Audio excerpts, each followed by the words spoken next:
Agora eu queria focar no seu cliente, o Felipe Martins.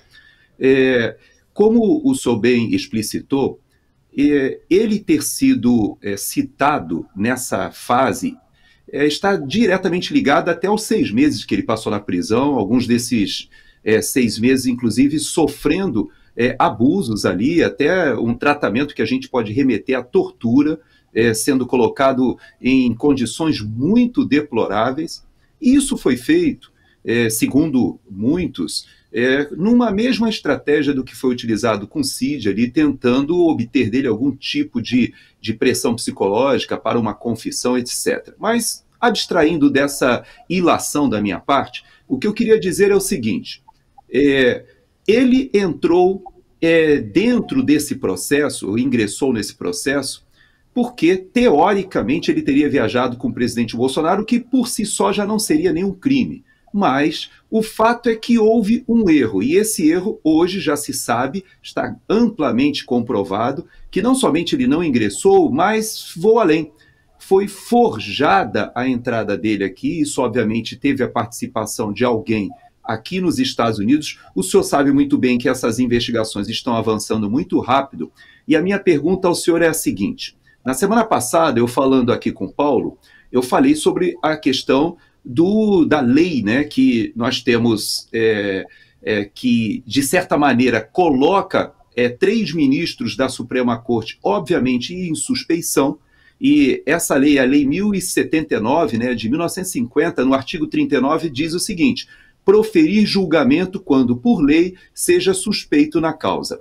Eu sei que esses 3 ministros da Suprema Corte, eles se declararam confortáveis para participar do julgamento, inclusive foram, de certa maneira, respaldados pelos demais integrantes da Corte, mas isso não dá a cada um deles a óbvia, pelo menos na minha avaliação, situação, ou não lhes dá garantias de que essa óbvia situação não ficará patente para toda a sociedade. Eu vou especificamente falar do seu caso. Quando, por exemplo, o senhor trouxer o fato de que o ministro Alexandre de Moraes ele está, de certa maneira, diretamente ligado, nós já sabemos que alguns advogados já disseram que ele será, inclusive, convocado como testemunha, já que ele se denominou vítima, né, com vítima, inclusive, colocando em risco a sua própria vida. Mas, no seu caso específico, ele seria arrolado, talvez, imagino, se houver essa denúncia for acatada, no desenrolar do julgamento, eu imagino que ele terá que responder, caso venha à tona, como nós imaginamos que virá em breve, as condições e quem estava envolvido com essa trama, com esse ardil que foi montado aqui nos Estados Unidos para respaldar a prisão do Felipe. O senhor não entende que está muito óbvia essa suspeição do ministro Alexandre de Moraes, não na questão que nós já falamos, que ele é vítima, é ao mesmo tempo promotor, é juiz, mas especificamente no seu caso, quando vier à tona as circunstâncias do que aconteceram, ele não se transforma, de certa maneira, em uma pessoa que está, ou seja, que tem parte no processo e não somente estará julgando? Gerson, a participação do ministro Alexandre de Moraes nesse julgamento é um escândalo, não é? O ministro ele é ao mesmo tempo investigador, produz provas e quer ser o julgador. Ele se sente confortável, vamos nominar, Flávio Dino e Zanin, estão respaldados pelos demais da corte. Por que os demais respaldaram?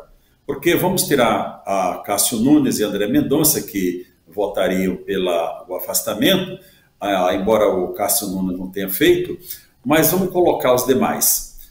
Gilmar Mendes, Toffoli, Barroso e Fachin, eles não querem colocar as digitais dele nesse julgamento, porque esse julgamento ele será, como um todo, um escândalo internacional. Então eles disseram não, eles se sentiram à vontade e podem julgar. Eles tiraram o corpo fora. Jogaram o Alexandre de Moraes e os outros dois na fogueira. E o ministro Fux já percebeu essa situação, não é? Então, eu resumo numa palavra. A participação de Alexandre de Moraes nesse processo é um escândalo. Veja que existe a lei que criou o juiz de instrução. O juiz de instrução, aquele que instrui o processo não julga, mas o Supremo diz não, para nós não vale. Para nós não vale. O que o Congresso fez não vale para o próprio Supremo. Se lá tem 11 ministros e o presidente é excluído desses julgamentos, ele só participa de plenário, não é? O que instruiu, se ele não participar, tem outros 9 para o sorteio de relator do processo. Então, esse caso, o Coronel Gerson, é um julgamento político. Nós estamos diante de um tribunal normal. O professor Marcelo Almeida Santana, que entrou conosco, no caso, não tem um mês ainda que ele está assustadíssimo, porque ele está acostumado a lidar com os ritos processuais normais, né? E a advocacia exclusiva na área criminal. Eu digo, Marcelo, bem-vindo ao mundo do Supremo Tribunal Federal. É um outro mundo. Nós não estamos tratando de Constituição, não estamos tratando de leis, nem de regulamentos. Nós estamos tratando do que quer o ministro Alexandre de Moraes. O que ele quer é feito.